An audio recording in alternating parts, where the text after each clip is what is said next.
Okay. Hello, everybody. We're very happy to have here Eva Silverstein from Stanford, who's going to tell us about de Sitter quantum gravity and information via TT-bar. So Eva, please go ahead and start the seminar. Okay, well, thank you very much for the invitation, and more importantly, kudos for doing this. I have a huge carbon footprint, and I think it's fantastic to replace travel with this kind of thing. So congratulations on actually doing something about that.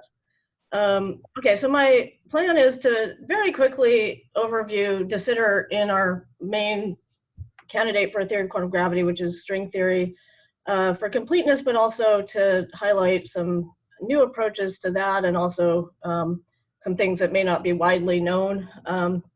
But the main bulk of the talk will be really aimed at my latest paper, which is with Aitor Lefkowitz, Zhenyu Liu, and Gonzalo Taroba, which is very much on topic of this seminar series, meaning information-theoretic quantities in holography, in this case, in patches of anti-de Sitter space and de Sitter space that we have much better access to now in terms of a dual holographic description, thanks to various developments, including the QI stuff in ADS-CFT, but at least as importantly, the TT-bar deformation, which enables us to isolate these finite patches of space-time and work with them on both sides of the duality.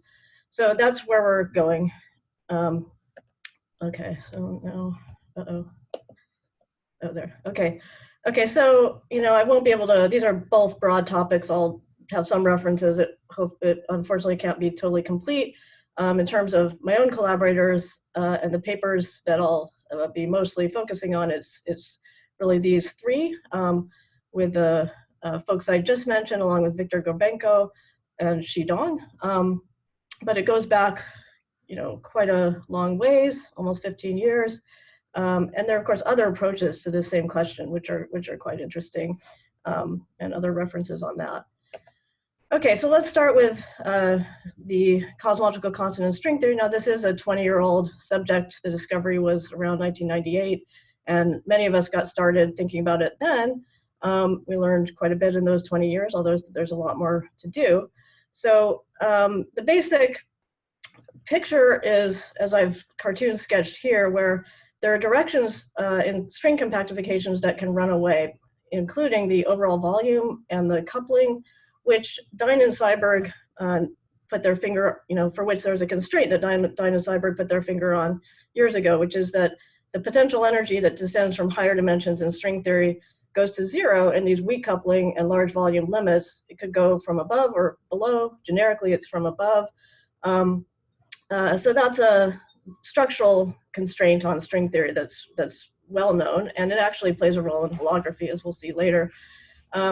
So, in these directions, the simplest way that a realistic model of what has been observed can work is through a kind of three-term stabilization structure where the potential rises from zero and then has a dip and then rises again.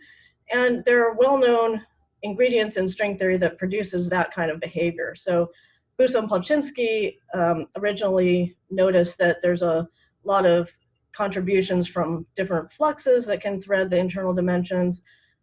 Much earlier than that, positive potential energy was understood to be generic in string theory, going back to a paper of Rob Myers, negative curvature, and other positive contributions that can appear at the leading order. And in the middle, there's a beautiful kind of object in string theory called an orientifold, which contributes negatively to the effective potential. It has negative tension in some sense, but it's not it's not an instability of the entire theory. So string theory contains these objects which produce something which, in terms of this expansion, the string coupling, for example, is automatically in the middle of this expansion with Ramon fluxes in the third position and classical things here. And also various quantum effects can play this role, Casimir energy, certain instanton contributions. And there are a lot of mechanisms for de Sitter that have been studied. Whatever, this may or may not be the correct ultimate interpretation of the cosmological constant, but it does fit with the possible interpretation of it as a selection effect.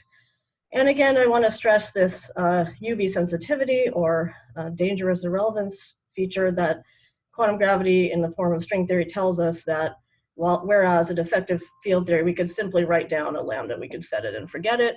In string theory, it eventually decays. So that is a very, very basic structural constraint on string theory. So what are the methods? How do we do this? There's a big toolkit. The main one is good old-fashioned perturbation theory, nothing too fancy. But like in regular physics, there's a bigger toolkit, including that, numerics, mathematical theorems, which can be quite powerful. For example, when people study low-energy supersymmetric scenarios, the existence of the Ricci flat metric on a Calabi-Yau, the structure of its complex moduli space, both for that case and for Riemann surfaces, the higher dimensional negatively curved case has instead a kind of better property, which is called Mostel rigidity, where there's not even that moduli space and most directions are positive. And there's some topological results that fit very well with string theory, as well as, in addition to these tools, there's basic, physical understanding. So there are things like the fact that if you put an object in a highly redshifted region, its tension or its mass is indeed redshifted. That sort of basic physics should go into the analysis. So one can work with these tools in effective field theory descending from string theory in appropriate levels of approximation. And in some situations, the UV theory really matters. The term for this that I think is the original term comes from condensed matter physics. It's called dangerous irrelevance. And in some situations where there's a large time involved or a large field range or some such thing, then quantum gravity really matters, and we take that into account. It's one of the motivations for analyzing these things in string theory. And sometimes the worldsheet string theory provides extra tools, like the linear dilaton solution, which is generic classically in string theory, is exactly solvable because of worldsheet techniques. It's just a Gaussian theory on the worldsheet. At higher orders, one can implement Fischler-Susskind. There's integrability methods. Holography adds a lot, at least in terms of physical understanding. There's large flavor expansions, large color expansions, et cetera, et cetera. Now, the challenge is really very prosaic at the level of this stabilization issue.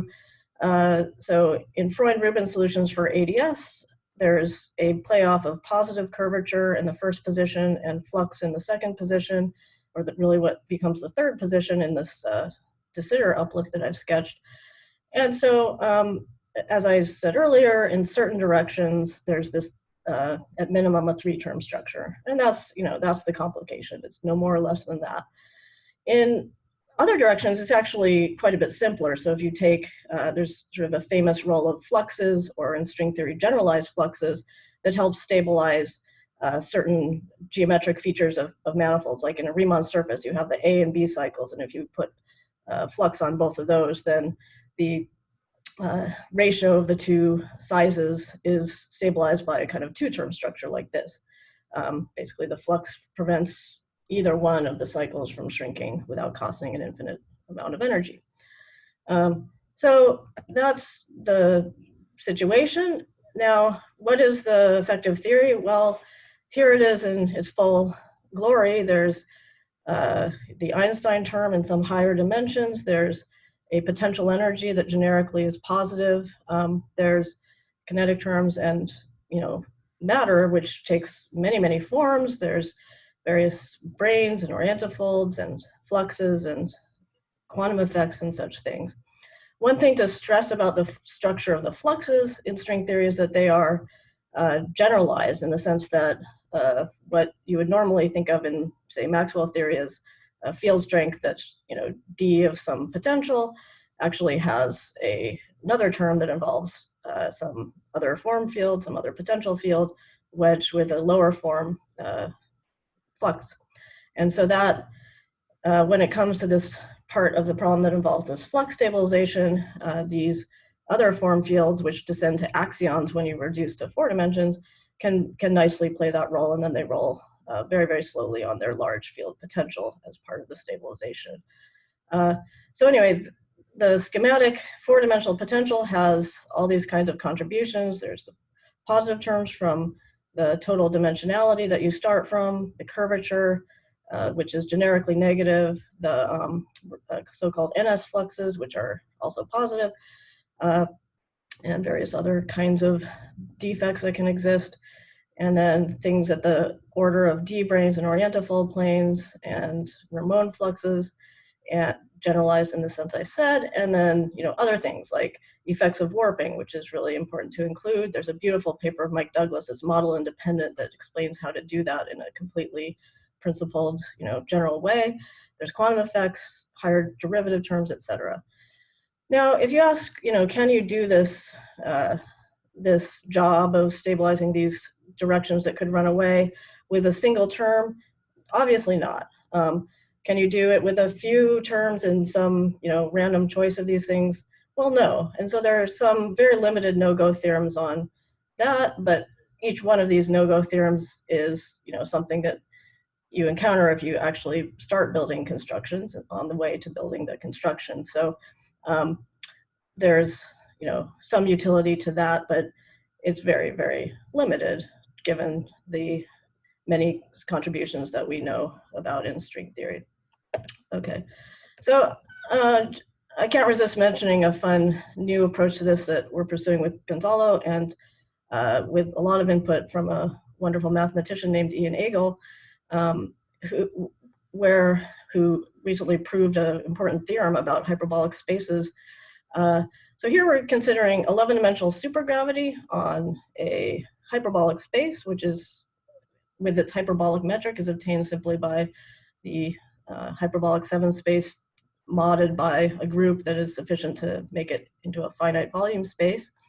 And the fun thing here is that with this 3-term business that I was stressing earlier, in the past, we've always used orientifold planes in that position somewhere in the constructions, at least. And here, the role of that middle term can actually be played by Casimir energy with a large enough coefficient to make everything work, with the 3rd term involving a flux that exists in 11-dimensional supergravity.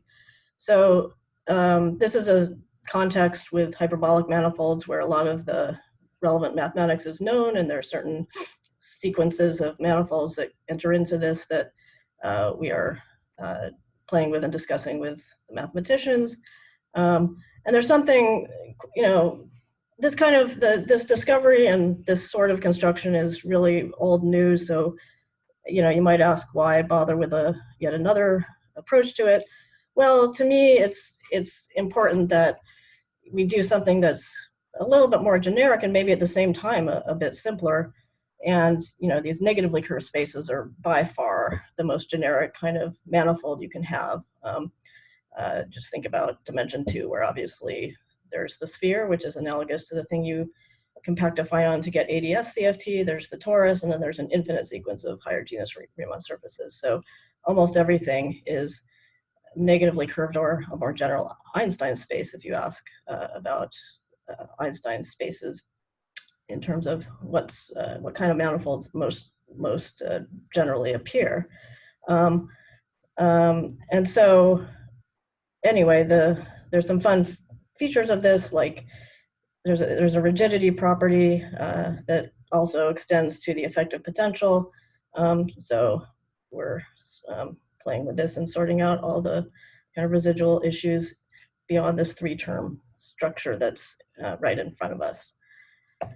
Okay, now there have been some strange discussions lately on this subject, and what I want to do is not address the entire thing, but there have been some claims that are incorrect that seem to have gotten a lot of play, like an idea that in this kind of de Sitter construction, these localized sources, like the ones that I expressed here, are always treated in some sort of unjustified, quote unquote, smeared approximation, and that isn't the case.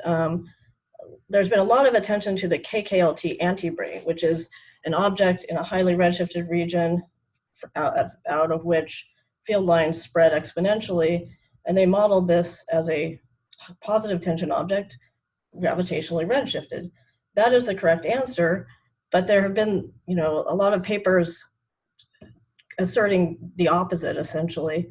And I want to recommend this recent paper where they cleaned up some of that, and also the low energy four-dimensional effective theory descending from this kind of 10-dimensional analysis is also has de Sitter solutions despite contrary claims that had been in the literature. So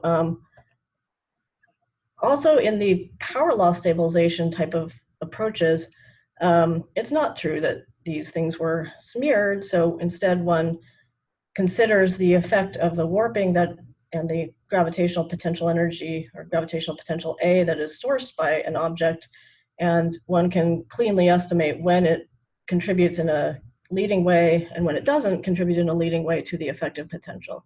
So this is what I alluded to earlier. There's a beautiful paper of Douglas, and in a paper with Shidong, Barthorn, and Taroba, where we did a explicit construction of three-dimensional de Sitter space, we also spelled out this general point about when you can when the leading contribution to the 4D potential is the tension, and when there's some extra contribution from basically a gradient squared in there. So this is something that seems not to be well known. Now there are situations where the gradients are important, where they're crucially important, and there's a really interesting approach of Cordova, De Luca et al., which gives a new type of example like that, where basically you let a field have a large gradient radially, a field that you didn't stabilize, so it has a runaway potential, but you can find solutions where it and the radial scale factor evolves in a consistent way, solving the equations of motion with strong warping. And that's a very interesting approach that's quite active now. Maybe this is unnecessary. I think the QI community is not addicted to supersymmetry the way some are, but supersymmetry has played a big role in our field, but mainly in situations where one needs to extrapolate from weak coupling to strong coupling, and then it's played a brilliant role in producing results that allow you to extrapolate in that way. So things like the black hole entropy counts and so on are based on that.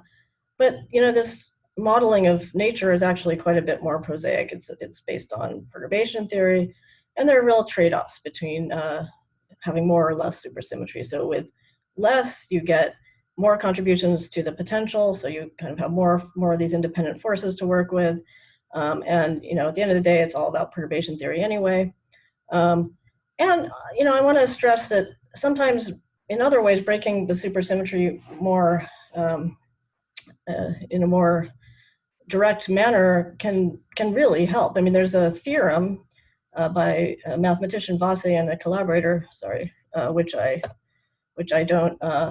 should have written here as well, where you can actually prove the stability of Kerr in de Sitter space, but not otherwise. And the reason is in de Sitter space, so this is a rigorous mathematical theorem, and de Sitter space is essential for it. And the reason is that the perturbations that would be a problem otherwise just dilute away the way we're, at least those who work on cosmology are quite used to.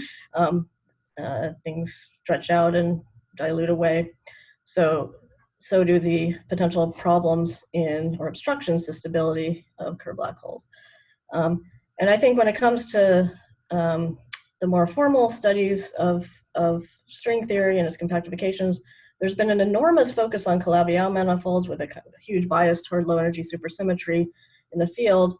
But there are definite ways in which that is kind of suboptimal in terms of procrastinating in introducing contributions to the potential. So for example, if instead you start with a hyperbolic space, well, then you have this first term in the potential in front of you. And we know as much about hyperbolic spaces as we do about Calabi-Yaus. We know their Einstein metric. We know a lot about their topology and so on. And to that, you need to add two more sources in these types of directions, as opposed to the other case where you then need, say, three. So there are trade-offs. Now, I've kind of focused on genericity at large dimension or highly negative curvature. That's kind of the generic case. And there has been work that I won't go through in detail here, that shows that these regimes participate in string dualities, and they're connected via various transitions to the rest of the M theory landscape, if you wish, including a precise check of modular invariance in a target space with a hyperbolic expanding Riemann surface or higher dimensional hyperbolic space, where the exponential growth of the fundamental group maps by modular invariance to the slight enhancement of the infrared behavior in an expanding geometry, which leads to a prediction for the deep UV and deep IR of the partition function, and they match on the nose. So I think it's there's a huge amount of evidence that these regimes participate in the bigger landscape, and so from that point of view, it's suboptimal to fixate on this point. Oops, fixate on this point entirely. Okay. There's fun dualities involving this that intersect with Thurston conjectures in mathematics that includes some theorems that have been proved in recent years. I won't dwell on that. So here's the status. The original models of de Sitter involved supercritical theories that have a positive potential in this first position. From that, orientifolds there provide the negative term with an exponential enhancement, and fluxes, which are there in that theory as well as others, provide the third term. There's some calculations by Huajia Wang that are unpublished, but indicate that the higher contributions from fluxes are suppressed at large D beyond this leading one. But it's fair to say, one wants more analysis of the large D limit, and this is something that, in string theory, this is something that GR people have been working with to good effect lately for interesting reasons. A lot of things simplify in large D is like a large flavor expansion. There's a lot of work on 10-dimensional models, and there is one explicit one in 3 dimensions that has a kind of nested 3-term structure. There was an example that I had written by myself that has mistakes. Guy Garari found those, and he was correct. But it did introduce methods that are useful, and it stimulated the idea of monodromy inflation, so I'm not sorry we did it. There's examples on products of Riemann surfaces that are nice and simple. They're kind of have the same status as KKLT, which is that everything fits together, but there isn't a fully explicit realization that's in the literature, and in contrast to this 3D model where there is. Large field inflation is fine through this effect of the generalized fluxes, and the back reaction from that is included in the original models and in ones like this contribution that we looked at more recently involving power law stabilization, where you can take into account the back reaction of the axion field on the various moduli, and you can also understand explicitly what kind of degrees of freedom are coming down during the process, and those do not make a big effect in the 10 Planck units of field range that is involved in inflation. So this is again a subject where there's a lot of kind of odd discussion in the literature, and I don't think there's very high signal to noise there. Okay, so in my view, the conservative point of view at the moment is that string theory does have interaction with early universe data, but it is model dependent. There's no justified model independent prediction for the form of dark energy, for the form of non-Gaussianity, or the level of tensor to scalar ratio R. Nonetheless, it is interesting because input from string theory helps us to systemize some of these analyses. There's signatures that we stumbled on in string theory that weren't considered otherwise, and so it helps us with analyzing data that can then be accommodated in low energy effective field theory treatments that are more careful to include all these possibilities. And the structure of string theory is in there, but in a more nuanced way than some overarching general prediction. And I think it's important to say that the responsible way to interact with data is that model-dependent way, given everything we know. So there are a bunch of reviews of this subject, and having said that, okay, there has been a discussion lately that there's been a lot of criticisms that I list here that are not correct. I won't go through them but you can see on your video what they are. With that, for now finished for completeness, let me move to the main subject of the talk. Yes, was there a question? No, it's not a question, but I'm saying that there are some comments on the chat, and I just want to point out that if somebody has a question, then on the bottom left-hand side there is a unmuting button, and just click on it and start the discussion. Like, that was just a technical comment. Sorry. Okay. So yeah, I felt I should do that for completeness, but now I want to go to the quantum information side and holography, which I think is what this group really wants. And yes, please interrupt with questions. Okay, so we're well motivated to do holography in general, and but also to work on the problem of how to do that for the realistic case, and the case that I want to stress is really more generic in quantum gravity. So these ADS solutions are a wonderful case study for quantum gravity, but they're extremely special. So another reason for my droning on about these potential terms earlier is to give you that perspective that these ADS solutions, which again have been so crucial in understanding holography properly, which is indeed an ongoing enterprise. These are extremely special. It's not just that they're not realistic; they're very, very specific within our theory of quantum gravity.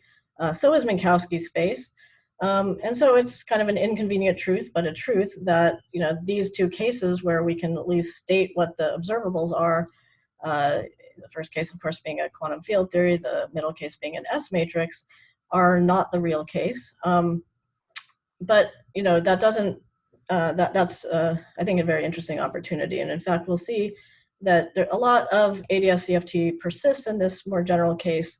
Again, thanks to various tools, but especially the TT bar deformation.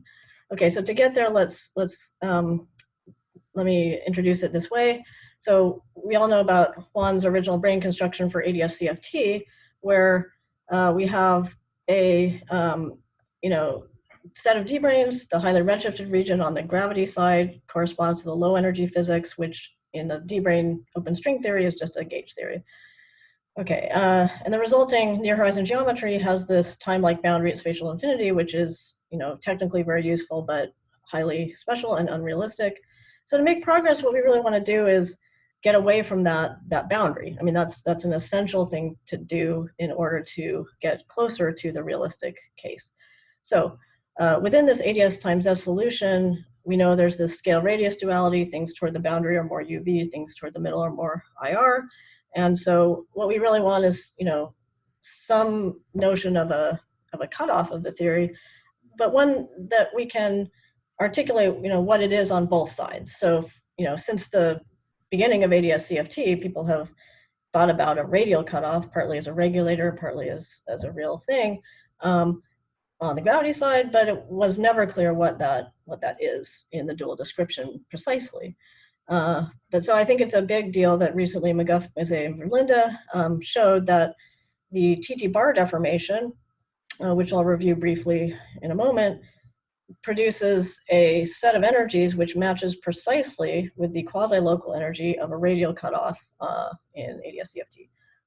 And we found with Victor and Gonzalo, that generalizing that once you bring in the boundary, generalizing that to capture, instead of a finite patch of ADS, to capture a patch of de Sitter is really is really easy given this step that these guys made. So it's a very fun and simple generalization of TT bar to do that at the level that they worked as well, which is pure gravity, and we'll say more about matter fields as we go. So here's a kind of summary slide of this, and I'll do more details as we go. But so the TT bar deformation is an irrelevant deformation. Let's work in 2 boundary, three bulk dimensions for simplicity, but there have been various generalizations to higher D and lower D, actually, that are important. And what Cosmological, Smirnov, Cavaglia et al., and Dubovsky, Viktor Gorbenko, Flauger, and so on, noticed is that although this is an irrelevant deformation, the combination, quote unquote, TT bar, which is really the determinant of the stress tensor, if you add it to a theory in the form of this differential equation, so you think about it in a very step-by-step manner. You start with some seed theory that for us will be a CFT. You then deform that theory by this irrelevant operator, and then recompute the stress tensor, deform it again by this irrelevant operator, and so on. And if you define it in that way, which is not to be confused with just taking the seed theory and adding TT bar in one step, but you do it in this differential way, then you can compute the energy spectrum of that theory all along this trajectory. And as I mentioned already, what MMV found is that if you compare that to the local or quasi-local notion of energy and general relativity, then you find that it matches with this deformation. So, an irrelevant deformation will do something to the boundary in ADS-CFT, that is the UV part of the space. And so, this, this, at that very crude level it fits, but it's a very precise match of stress energies.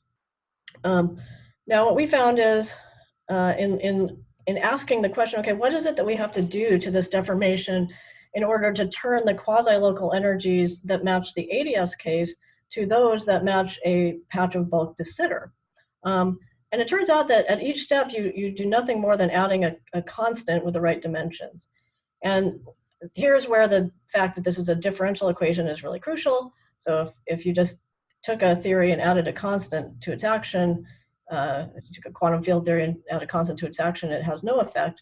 But since in this differential equation or step-by-step procedure, you're going to recompute the stress energy tensor at every step, then you do get a contribution from this, and it enters into the stress energy formulas in a calculable way and in a nonlinear way, which indeed matches the quasi-local energy of a patch of de Sitter instead of anti-de Sitter. And I want to mention there are many generalizations that are interesting with various degrees of solvability. This one by itself is just as solvable as the original one. So forgetting everything else, it's a fun doubling of the space of these solvable deformations that we can make. And there are other types of deformations that involve other kinds of currents that are motivated by reality as well. They're motivated by curved black hole physics. Okay, so here I do want to get to the latest thing, which is this subregion dualities and entanglement entropy, and how much of Ryu-Takayanagi survives, how much of causal evolution survives, that sort of thing. And here's a picture of the Penrose diagram of de Sitter on top and ADS on the bottom with various of these patches that I just alluded to. So the first one that we formulated was this DS-DS patch, meaning this patch of the de Sitter Penrose diagram, which each slice like this corresponds to a lower dimensional de Sitter. And if you put a boundary there, then you get a patch like this. And that's one of the examples that we can formulate moving this boundary around. The ADS version of that is a similar de Sitter bounded patch of ADS, this purple here. There's also, without any boundary curvature, so a cylinder boundary, you have this de Sitter static patch option. And that's the one that's actually exactly solvable. But it has a property that's not optimal, so I've circled 3 of these here. This one is just the usual Poincaré ADS. And in these 3, what you find is there's something that survives from ADS-CFT, which is a simplification, which is that if you think about starting some process on the boundary, transmitting somewhere else, in these cases, the transmission is fastest along the boundary, given that you've excised the ultraviolet part of it, the red part you've excised. You find that transmission is still fastest along the boundary. That's not always true. That's not true here. It's not true in the MMV case. So in our work, to simplify things, we focus on this case where the transmission is fastest along the boundary, as it is in ADS-CFT. Okay, so the original ADS cylinder case, though, is worth flashing some more details. So the energies are, the dressed energies that I alluded to are these simple square root formulas here, and they indeed match the quasi-local energy with this transformation of variables from the field theory description to the gravity description. Now, one important feature of de Sitter physics and also any finite system is a finite entropy, and that works here as well because I'm focusing on a certain sign of this deformation, and if you take that sign that I'm focusing on, where this lambda is positive, then the energy spectrum eventually goes complex, which means if you want a unitary theory, you simply truncate to the real levels that stop at some point, and so you get a finite entropy for that reason. So so far so good. The energies match, the finiteness of the Hilbert space matches, and there's a lot going on in this area which I can't do justice to. If you want to binge watch more about it, there was a really fun workshop at the Simon Center fairly recently on the subject. So let's come to the new stuff. So in ADS-CFT, there's been a lot being learned recently, where people are being more and more precise about, or trying to be more and more precise about the dictionary and how to reconstruct things going on in the bulk. So there's the famous HKLL prescription for reconstructing bulk operators, and related to that, the causal wedge reconstruction idea. There's, of course, the Ryu-Takayanagi entanglement entropy, which has a kind of path integral proof. And related to that path integral proof, there's the reconstruction of bulk points using, instead of ordinary evolution U, let's call it, using instead modular Hamiltonian evolution. So rho to the IS with S some parameter moves you into the bulk using so-called entanglement wedge reconstruction. And so related to all of that is this notion of quantum error correction, or maybe more prosaically stated, redundant encoding of the bulk points. So there are bulk points that are protected if you erase part of the boundary. And so in general terms, we're in the business of importing all this, determining the fate of all these kinds of properties in the deformed theories, and seeing how much of that survives and how much doesn't, and how it changes. And what we found in this recent paper is something that we didn't anticipate. We thought it would be more complicated than it was. For example, just to analyze entanglement entropy first, as a precursor to these more elaborate methods of reconstruction. And we find that indeed one can do calculations of entanglement entropy on both sides without needing extra symmetries that work on the nose, say at large C, but non-perturbatively in the TT bar coupling lambda. And the reason for that, the technical reason that it works nicely, is that basically there are some equations for the stress energy, and I'll get there shortly, which one can take derivatives of to get the corresponding entropies. And so it's a game of computing the stress energy, the dress stress energy. And when you do that, you just find that the contributions to these derivatives that are then integrated, which I'll give you the formula shortly, that those computations localize to the endpoints of the region. So I'm working in boundary 2 dimensions. So the entanglement entropy would involve regions that have endpoints, and the effect, the contribution to the entanglement entropy localizes at those endpoints, and that enables a lot more power in computing things than you would normally have in a highly interacting theory. So let me say a little bit more about TT bar, just to make sure if some people haven't seen it. I already said this stuff, that there's a differential equation for the deformation. You apply it step by step. And one thing that enters into it is that due to a very simple symmetry argument in 2 dimensions on flat space, or just large n factorization, this operator factorizes. And here's a way to see the simplicity of the energy levels. If you restrict to this single scale defining the deformation, you can trade this deformation for a trace equation, trace of t equals stuff, in this case just tt bar. Use that as an algebraic equation to eliminate one component of the stress tensor, and I've introduced extra symmetry to just turn off t phi tau here, just to illustrate the method in the simplest way in a talk. You have pressure, which is basically a relative of stress energy conservation, which gives you a differential equation. If you simply plug this in, you get this square root solution to that. And you know, it's very simple, but also very beautiful that it's non-linearly solvable like this. There's a connection to 2D gravity as well. So what we did to get the de Sitter upgrade is the obvious thing, which is to work on the gravity side, add the cosmological constant as a parameter. In full string theory, we have in mind all the matter, and so this is a proxy for this more rich scalar potential.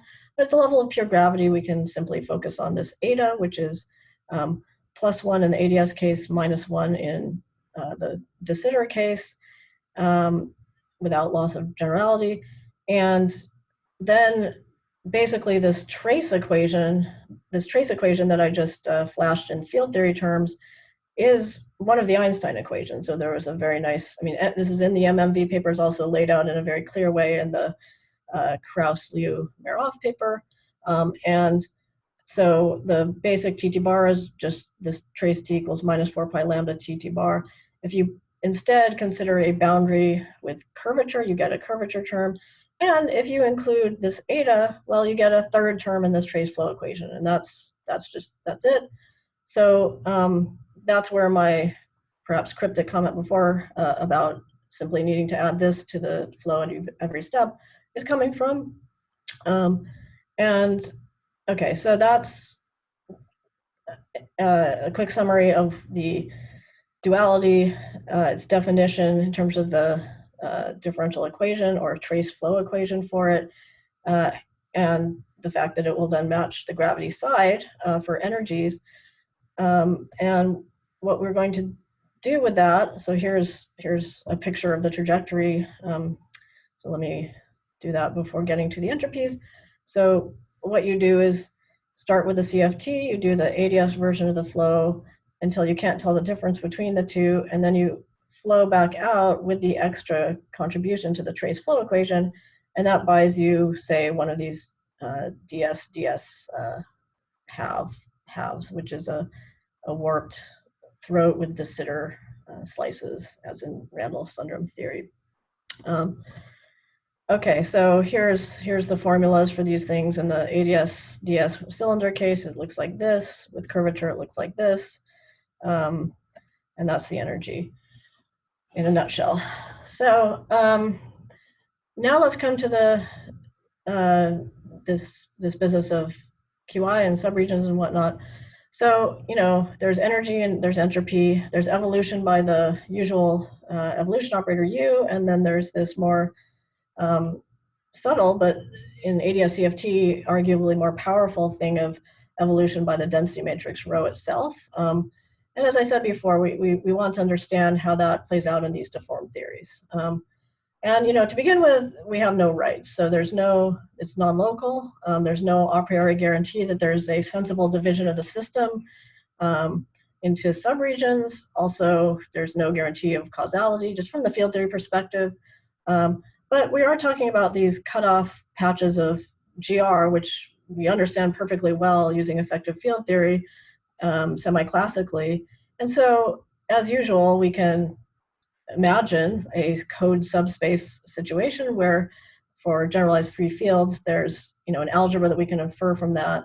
And then one can look, you know, to cut to the chase, you might simply consider the Lefkowitz-Maldacena proofs and Faulkner-Lefkowitz-Maldacena proofs of semi-classical proofs of Ryu-Takayanagi and entanglement and so on, and simply do those in the cutoff theories. And indeed, that on the face of it, that works. So, but we want to go slowly. We want to use more traditional field theory methods and see, again, what it is that survives from these various notions.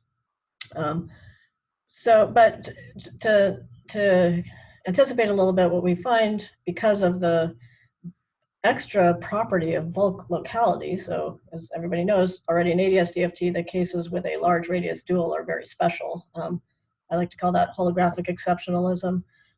And that feature persists when you bring in the boundary.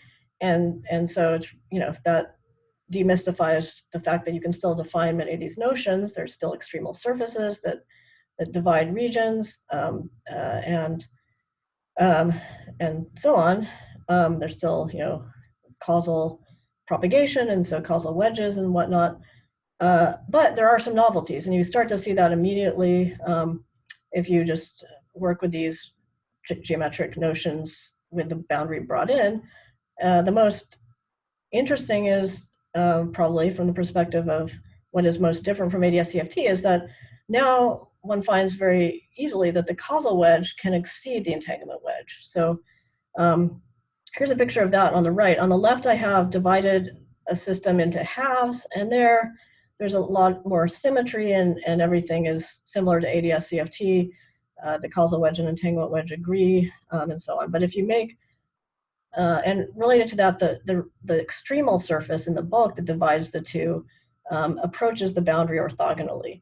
So in ADS-CFT, it's always true that the extremal RT surface approaches the boundary orthogonally. But when you bring in the boundary, that is no longer true. And for that reason,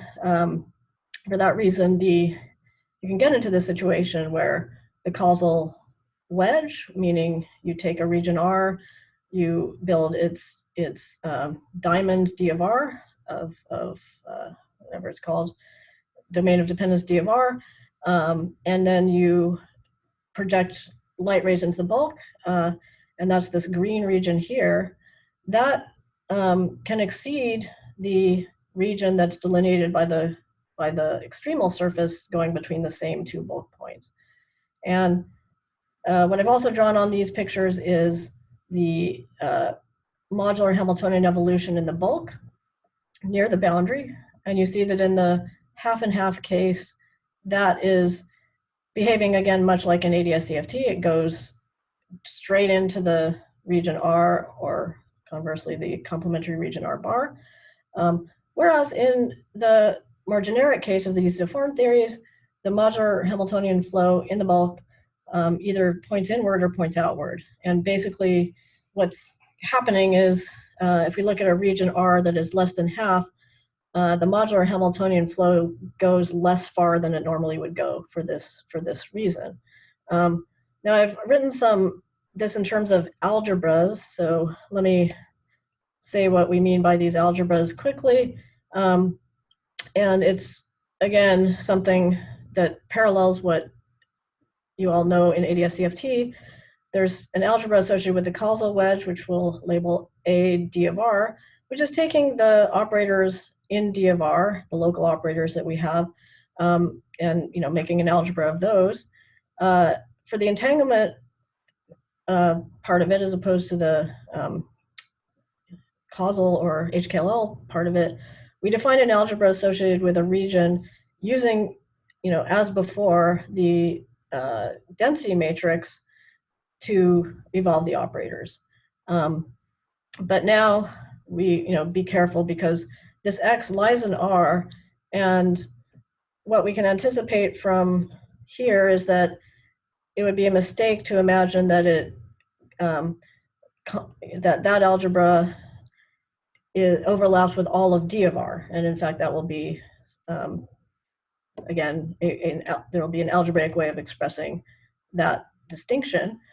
But I really want to ground all of this with these precise calculations that I alluded to. So now I'm going to do that for a while, and then come back and explain the novelties in terms of the commutator structure and these overlaps of regions, and so on. So, but let me say one more thing before doing that. So you can see in this picture also another way of stating the novelty, which is that if you look at the entanglement wedge of our bar, well, it goes all the way to this RT surface here, and so it overlaps with the causal wedge of R. So that is not familiar in ADS-CFT, and we're going to focus on that eventually. Okay, so what do we do to get entropies? Well, we use this equation. There's a generalized version of Renyi entropies that I think Shidong introduced originally, or I don't know if he was original, but basically has the same content as Renyi entropies, which is obtained by a derivative of an integral of trace of t. This is obtained by working with the partition function and taking a derivative with respect to scale, which is generated by trace t. So this is a familiar formula for entanglement entropy, or a derivative of it. And the idea in these deformed theories is to follow a technique introduced by Donnelly and Shyam to take the stress energy equations that I briefly described earlier. There's this trace flow equation, which has various terms, and that's an algebraic equation. And then there's conservation of stress energy. So altogether, this is a system of quasi-local PDEs, which one can analyze.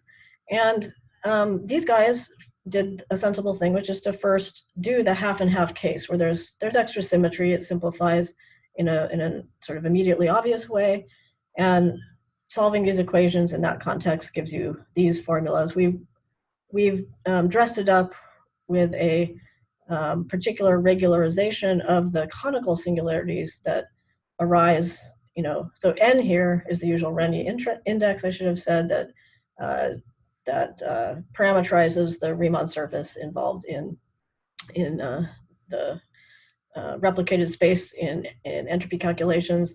And in fact, it's actually continued to n less than 1 rather than n greater than 1 in these calculations. Okay, so the basic idea again is solve these equations for the stress tensor, plug it in, and determine the entropy. And in the half and half case, these guys did that to great effect and agreed with the Ryu-Takayanagi effect. Now, what we basically did is we delved into their formulas and found that there's a leading contribution to the effect, which is at the endpoints, and that enables a huge generalization of these matching results. So let's define epsilon to be 1 minus n. We're gonna, for the von Neumann entropy, we approach epsilon equals 0, but it's important to do it in a certain order of limits as we find. So if you take trace of t, you compute it the way I just sketched. I mean, all the details are in the papers, and you take this derivative. Well, okay, here's the formula you get, and what you can see is, so here theta goes to 0 when you hit an endpoint, or sine theta goes to 0 when you hit the endpoints, and so what you can see here is there's a term here involving the TT bar deformation lambda, epsilon, and which is blowing up as you reach the endpoint. And what that means is that a familiar divergence that normally requires us to add the delta that I had in the previous slide is actually regulated by lambda itself, by the TT bar deformation lambda. And that's not too surprising. It's a thing of dimension length squared. It could introduce non-locality that smooths things out. And here's where we see that in a technical way. So to summarize, and I'll get into more details shortly, if you use this observation, you can compute much more generally than in a half space case, and you find results that work, that agree with Ryu-Takayanagi. In particular, we start with a case study, let's say, that's ADS Poincare, meaning what you would think, the cutoff version of Poincare ADS. And because of this localization to the endpoint, in fact, one can use a trick that before one only would have thought applied to CFTs. So I'll get there shortly, but first let me just spell out this endpoint business with some more formulas. So here rho is now the distance to the endpoint in the Poincare theory. And we see the same thing I mentioned earlier, that there would have been a d rho over rho cubed divergence going like 1 over rho naught squared if you integrate near the endpoint. But instead, this epsilon lambda regulates that. So the whole integral involves even the leading piece involves a cancellation between this epsilon lambda out front that came from the calculation of the stress energy and the shift in the denominator that's automatically there as well. Okay, so just even the leading result has that, and then the C of lambda over L squared can be computed using, as I say here, a technique that has been used in CFTs, which is very standard, of course, to conformally rescale the metric and map the Poincare interval, say, finite interval, so not half and half anymore, but map that to the de Sitter half space. And this is something that Cassini, Huerta, and Myers did originally. And normally, if you did that with a non-conformal theory, you would not expect it to really simplify your life, because there would be the dimension-full coupling in the formulas, and this Weyl factor omega would infect that it would go along with every power of this dimension-full coupling, and that would infect the formulas with a lot of complication that wouldn't really make this too useful. But this factor goes to 1 at the endpoints in the interval, and so in fact you find that it does extend, because our calculations are dominated by that endpoint where this is going away. So that's an idea. You actually work it out and you find that it gives you a precise match. Okay, here's a lesson that we get from that. So Ryu-Takayanagi is working. We have both sides calculations of that, and now we can do a version of information quantities that is interesting in itself. We looked at a boosted version of strong subadditivity that Cassini and Huerta originally introduced in quantum field theory, to see what the fate of that was. Strong subadditivity, just without the relative boost of the two regions that overlap here, A and B, there's no violation in that case, but there is a violation in the case of a relative boost between A and B, as in this right-hand picture.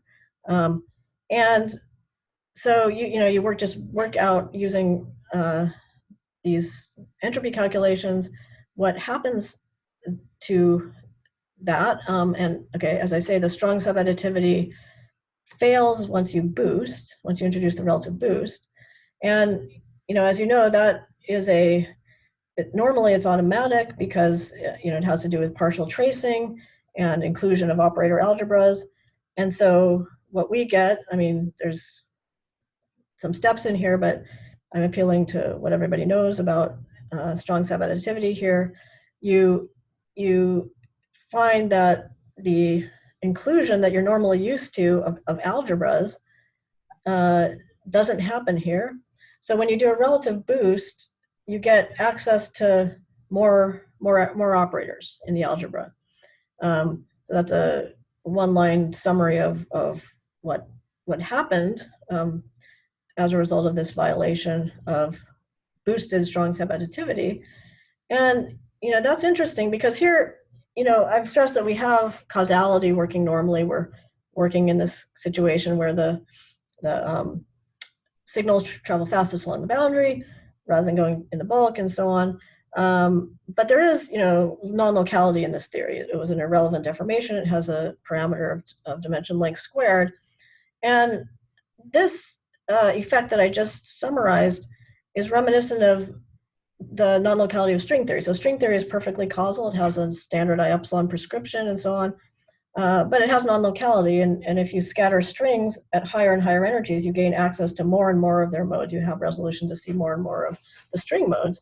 And so this struck us as analogous to that. And in any case, this quantity of the boosted strong subadditivity is a nice way to probe the nonlocality of the theory. Okay, So so that was a case study, the ADS Poincare case. Let me now come back to the DS case, which is our other case study. And there we also find a sharp match. And we find it's a fun case because it illustrates in a very simple way this effect that I alluded to earlier, where you have, so here at the top, I've given the half and half version where there's extra symmetry. This is a spatial slice of this DS patch with a half and half division of the system, and the corresponding boundary domains of dependence are these static patches on the boundary, with the modular flow being just generated by the static time evolution TTT. But once you make the asymmetry, like in this picture, then you get a situation like what I had sketched before, where say you take the region in the bulk that goes from the boundary region R less than a half to the RT surface, and then you use light rays to project out onto the boundary. That's something we define as E of R in our paper. That's this hatched region here, and that's less than D of R. So the entanglement wedge is basically the entanglement wedge is less than it normally would be, and correspondingly the modular flow goes less far than it would normally go, defined by the evolution that I wrote down earlier. So okay, so let's see how that comes out in this DS situation, where we're really doing half of the bulk DS patch. And you find that you can do the calculation on both sides once again, and you find in this context, so this picture is for a more generic situation, but if you really go up to the half of the DS patch, and you ask what is the density matrix, you find it's maximally mixed. So you can compute using the stress energy equations once again what the various SNs are, and you find S naught equals S1, which means the dimensional Hilbert space is the same as the von Neumann entropy, and there's not room for anything more. And so this extreme full DS warp through is a really extreme example of this more general phenomenon, where since the density matrix is the identity normalized, the modular Hamiltonian, which is the log of that, is just a constant. It does nothing. It takes you nowhere. And so it's a very fun, in my view, example, and it is in the more realistic case. The generic situation with these deformed theories is as sketched here, where there's some E of R that is smaller than the full D of R, and so on. Okay, so finally, let me come. I'm sorry, I've gone over a little bit. I could just stop, or I could go through this novelty. Maybe you should tell me what I should do. I wanted to say something about the overlap between the causal wedge, the entanglement wedge of the larger half and the causal wedge of the smaller half. Yeah, please finish. Okay. I won't be offended if you leave. In fact, I won't even know if you leave. So anyway, so yeah, so what happens here, so basically so far we've done our due diligence and really made both sides of the duality calculation of entanglement, partly to verify whether or not those notions persisted, and for this technical reason of endpoint localization, really, as well as the original proofs based on path integrals, one finds that it does. Okay, so we take it seriously. And now I want to focus on a very novel property that we're led to from all of that. Okay, so I guess I had said it. I had said it earlier. We have, say, in contrast to the half and half division, let's say we have R less than 1/2 of the system. And then this little R bar goes all the way up to the RT surface, which is this straight line. The green delineates the causal wedge, the spatial slice of the causal wedge of R.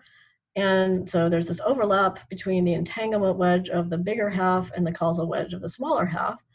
Okay, and suppose you wanted to reconstruct operators in that overlap region. Well, here's a way to state the novelty. So you could do it either way. Like you could do HKLL from R or from D of R.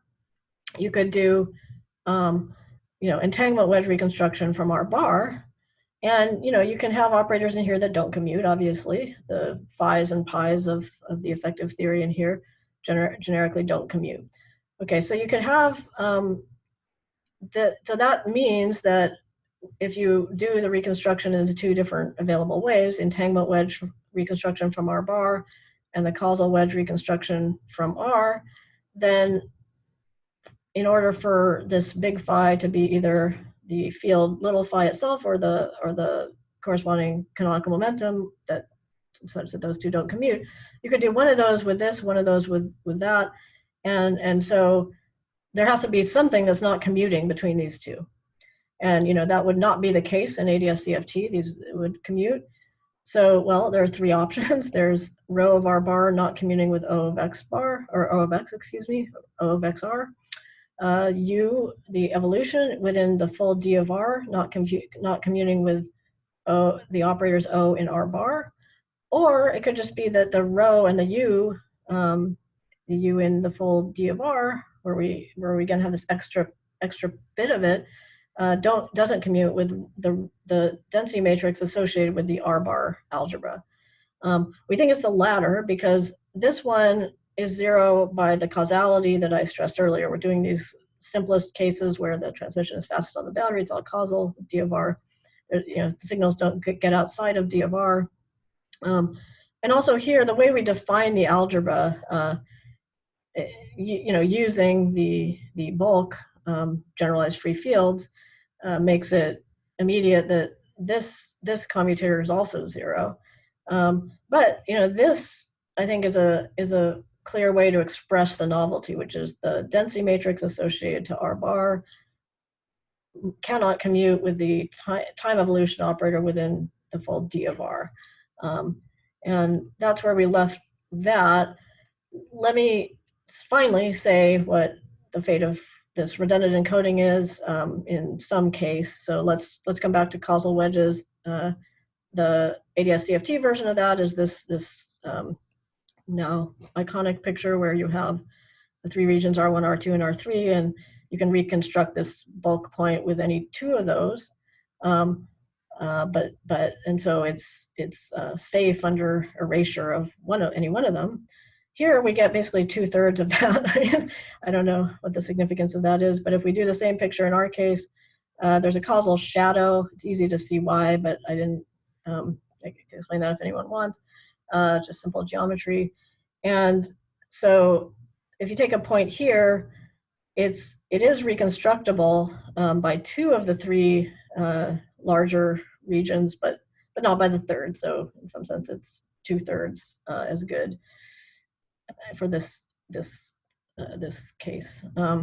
So one can take these half spaces that we formulated using TT bar and join them up and think about the full de Sitter entropy. This DS idea of the full patch that I've sketched here with a 2 warp throat compactification down to de Sitter in lower dimensions.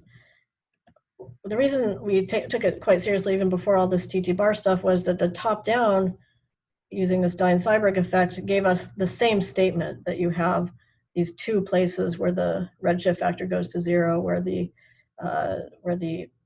low energy matter dualizing the theory holographically should live. And this is part of that paper where we did an explicit model of de Sitter. The more interesting part of that paper was this observation that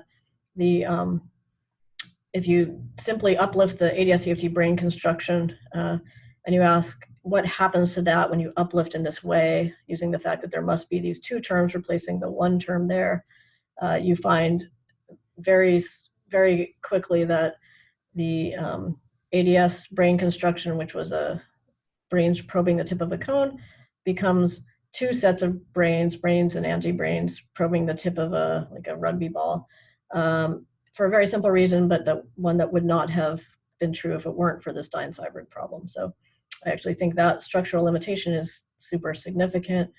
In any case, now with this TT bar, we can say what each half is. We can then join them together and compute the entropy, tracing out one of the two halves.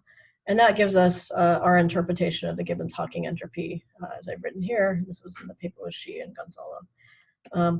Okay, so I've gone over time, so let me just end with flashing these ongoing directions. We have a lot of activity on this stuff around here, TT bar generally, as well as, of course, de Sitter and cosmology.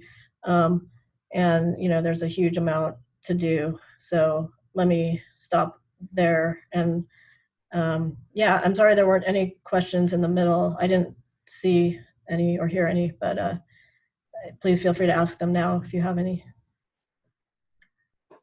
Okay, thank you very much, Eva.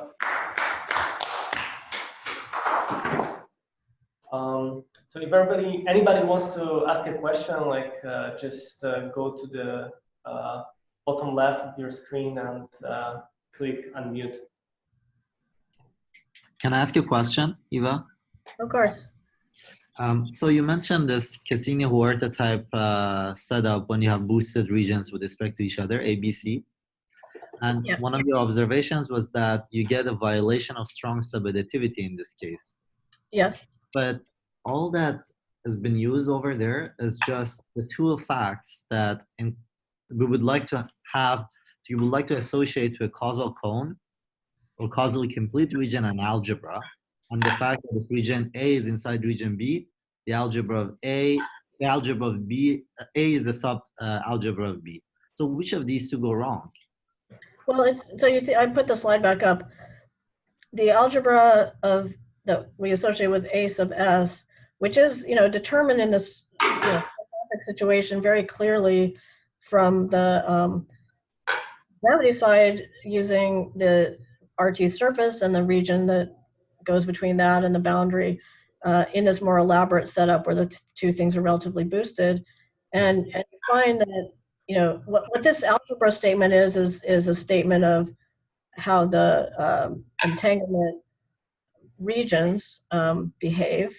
So again, we're doing nothing very fancy here. We wanted to express it in field theory or deformed field theory language in terms of these algebras, but it's really just a statement about the inclusions or not of the various entanglement regions defined by the RT surface. So something like what you're saying is indeed what goes wrong. But again, what I want to stress is, so let me try again this to explain this interpretation that I think is interesting, and you can tell me what is bothering you. Can I say one thing before you say that? So yeah.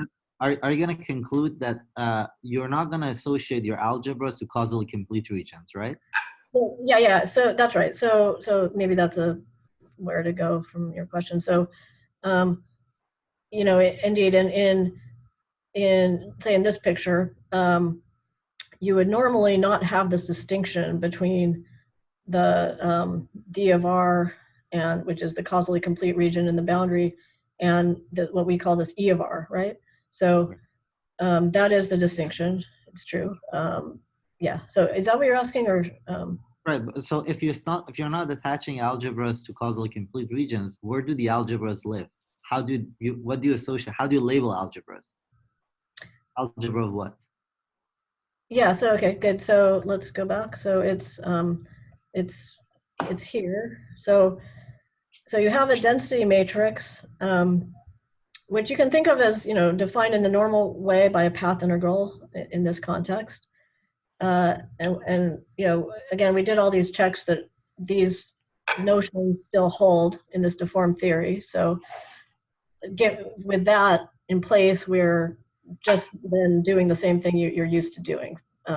So take the density matrix and evolve, as indicated here, from just the operators that live in R. I mean, I could say a little more about what those are. So in the cutoff theory, you might wonder, like in ADS-CFT, we often say, oh, there's at the boundary, there's some R to the delta and R to the D minus delta or whatever. Really, what the universal definition of the operator at the boundary is the radial field momentum at the boundary. So we know what these O's are, and we are defining the algebra in the standard way. It's just that you have to be careful about how far this modular Hamiltonian evolution is going to take you. I mean, a priori, you don't know where it's going to go. It's quite subtle, right? In field theory to compute these things, but let me go back to, again, we should focus on what your question really is, but let me come back to this. I find this case quite hilarious because this is an example of that where, there's a especially simple result for the density matrix. This is all, large C approximation and so on, where, it's just one. And therefore, in that case, you can see what I'm talking about really clearly, where if the density matrix is just the identity, then, this doesn't take you anywhere, but it's well defined. It just gives you back this O of X algebra. Mm-hmm. Okay, very good. Any other questions from the online audience?